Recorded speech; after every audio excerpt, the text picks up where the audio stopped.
राम राम जी, कैसे हो आप सब। आशा करती हूँ बढ़िया ही होंगे। तो आ गई हूँ कुछ खास घरेलू टिप्स लेकर आप सभी के लिए, जिससे हमारे घर के काम आसान होते हैं, हमारे पैसे बचते हैं और समय भी बचता है और हमारे कामों को करने में मज़ा भी आता है और हम काम को करते हुए बोर भी नहीं होते हैं। सबसे पहली टिप्स है हमारी इस तरीके के बॉक्स को लेकर। चश्मे का बॉक्स है। जब भी हमारे घर में किसी का नज़र का चश्मा बनता है तो इस तरीके के बॉक्स आते हैं। अगर नया चश्मा बनता है तो नया बॉक्स मिलता ही है, और कुछ बॉक्स हमारे घर में इस तरीके के खाली पड़े रहते हैं, जिन्हें हम इधर उधर फेंकते रहते हैं, रखते रहते हैं उठा के, उनका कुछ यूज नहीं करते हैं। तो आपको क्या करना है, आपके घर में अगर इस तरीके के छोटे फ़ोटो हैं तो आप उन्हें ले लीजिएगा और एक टिश्यू पेपर में आप इन फ़ोटो को लपेट लीजिएगा, क्योंकि इन फ़ोटो के जो खोल होते हैं, कवर होते हैं ना, वो बहुत जल्दी फट जाते हैं और ये हमारे फ़ोटो इधर उधर पड़े रहते हैं, स्क्रैच आ जाता है इन पर और ये पुराने हो जाते हैं। तो इस तरीके से आप इसमें रखिए, जहाँ आप ये रखोगे आप तुरंत इन्हें उठा भी लोगे और यूज भी कर लोगे। अगली टिप्स देख लेते हैं वॉच को लेकर। हमारे घर में इस तरह की वॉच होती ही हैं और एक से दो होती ही हैं। तो जिस वॉच को हम पहनते हैं वो तो ठीक है, लेकिन जिसे हम इधर उधर रख देते हैं उसकी हालत ख़राब हो जाती है, क्योंकि उस पर स्क्रैच पड़ जाते हैं उसके शीशे पर, या कभी कभी उनका शीशा टूट भी जाता है। तो वॉच काफ़ी महंगी मिलती हैं, तो इसलिए आप उन्हें भी थोड़ा सेफ सुरक्षित रखिएगा। तो यहाँ पर भी देखिए मैंने टिश्यू पेपर लिया है और टिश्यू पेपर के अंदर मैं इस घड़ी को अच्छे से कवर करके रख दूंगी। इससे ये होगा कि हमारे जो घड़ी के शीशे हैं, ग्लास हैं, वो हमेशा सुरक्षित रहेंगे, चमकदार रहेंगे, न्यू रहेंगे, और हमारे घड़ी का शीशा टूटे फूटेगा भी नहीं। चाहे आप इसे पर्स में भी रख कर ले जा सकते हैं, जब आपको ज़रूरत हो तो आप इसे घड़ी को दोबारा से अपने हाथ में पहन सकते हैं। तो इस तरीके से आप अपनी घड़ी को भी सेफ रख सकते हैं। आप सबसे रिक्वेस्ट है फ्रेंड, अगर आज की वीडियो में आपको एक भी टिप्स अच्छी लगे तो प्लीज़ लाइक कर दीजिएगा, शेयर कर दीजिएगा। पहली बार चैनल पर आए तो सब्सक्राइब जरूर कीजिएगा। अगली टिप्स देख लेते हैं दवाई को लेकर। इस तरीके का कफ सिरप हमारे सभी के घरों में होते ही है, और ये ऐसी चीज़ होती है कि मतलब ये घर में रखनी ही पड़ती है। तो काफ़ी समय हो जाता है इन्हें रखे हुए, कई कई महीने हो जाते हैं। तो जो इनकी एक्सपायरी डेट होती है ना, वो मतलब कि मिटन जाती है, मतलब धूमली पड़ जाती है, समझ में नहीं आता है। तो आपको क्या करना है, जब भी आप कोई भी दवाई लेके आएँ तो सबसे पहले आप इस तरीके के परमानेंट मार्कर से उसकी एक्सपायर डेट लिख दीजिएगा, और ये लिख दीजिएगा उस पर कि ये दवाई हमें तब तक यूज करनी है। तो यहाँ पर देखिए मैंने डेट डाल दी है कि ये सन 2024 तक चलने वाली है, यानी कि अभी बहुत समय है, अभी तो 23 लगा हुआ है। तो आप जब भी इस दवाई को यूज करेंगे तो आपको तुरंत दिखाई दे जाएगा कि हमें कब तक ये दवाई यूज करनी है।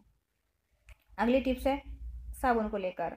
तो अक्सर क्या होता है, साबुन तो हम यूज कर लेते हैं और जो उसका खाली पैकेट होता है वो फेंक देते हैं। तो फेंकिएगा बिल्कुल मत, रुकिएगा यहाँ पर। इन खाली पैकेट को आप क्या कीजिए, शूज़ में रखने के लिए रख लीजिएगा, क्योंकि शूज़ में जो जूतों में होती है बहुत बैड स्मेल आती है, और मतलब वो आपके मतलब कि जो बैड स्मेल होगी जूतों से वो भी निकल जाएगी, और आपका जो ये कवर है खाली ये भी यूज में आ जाएगा। या फिर आप क्या कीजिए, इसमें छोटे छोटे से दो होल कर दीजिएगा इस तरीके से, और फिर इसमें साबुन की बट्टी रख दीजिएगा। ये साबुन जब आप इसमें रख देंगे फिर आप ऊपर से इसमें रबड़ लगा दीजिए। इसे आप गोदरेज में रखिएगा या फिर बेड में रखिएगा, जहाँ पर भी आपको लगे कि सीलन जैसी रहती है या मतलब थोड़ी बहुत स्मेल आती है, तो आप इस खुशबूदार साबुन को वहाँ पे रखेंगे तो आपकी जो बैड स्मेल है वो दूर हो जाएगी। या फिर आप इसे गोदरेज में कपड़े के बीच में कर कर रख दीजिए, गोदरेज भी खुशबूदार रहेगी। अगली टिप्स है, जब भी हमारे बच्चे पढ़ने बैठते हैं, और अब गर्मियों का सीजन शुरू होने वाला है, तो पंखे के नीचे बैठ के पढ़ेंगे। जब पढ़ते हैं तो पेपर उलट पुलट होते रहते हैं, जब हम लिखने बैठते हैं तो पेपर बार बार डिस्टर्ब करते हैं, पलटते जाते हैं। तो आपको क्या करना है, जो कैप है पेन का, पेन के पीछे मत लगाइएगा, आप इसे साइड में लगा दीजिएगा, लेफ्ट साइड में। इससे ये होगा कि जब भी हवा में बैठकर आप कोई भी वर्क करेंगे तो पेपर बार बार उड़ेंगे नहीं, फिक्स रहेंगे एक जगह पर, फिर आप आसानी से अपना वर्क कर सकते हैं, आपको डिस्टर्ब बिल्कुल भी नहीं होगा।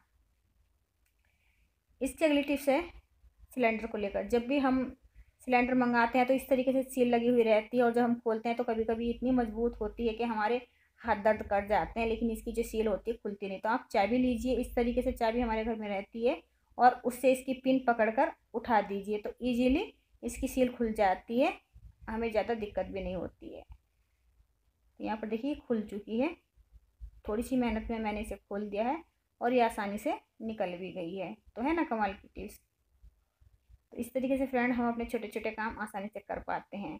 अगली टिप्स है सिलेंडर की। देखिए जब भी नया सिलेंडर आप लाएं तो उसे चेक ज़रूर कीजिएगा कि कहीं इसकी जो गैस है वो लीक तो नहीं हो रही है। और लीक नहीं हो रही है वो कैसे हम पता लगाएं, वो मैं आपको बता देती हूँ। हमें क्या करना है, जो इसका सिलेंडर का वाल्व होता है जहाँ पर हम रेगुलेटर लगाते हैं, यहाँ पर आप थोड़ा सा पानी डाल दीजिए। अगर पानी डालते ही इसमें छोटे छोटे बबल्स उठते हैं तो आप क्या कीजिए, समझ जाइएगा कि हाँ ये जो सिलेंडर से गैस है वो लीक हो रही है। तुरंत गैस कंपनी को फ़ोन कीजिएगा, आपको सिलेंडर बदल कर देकर जाएंगे, क्योंकि इस चीज़ में हमें थोड़ी सी भी लापरवाही नहीं बरतनी चाहिए।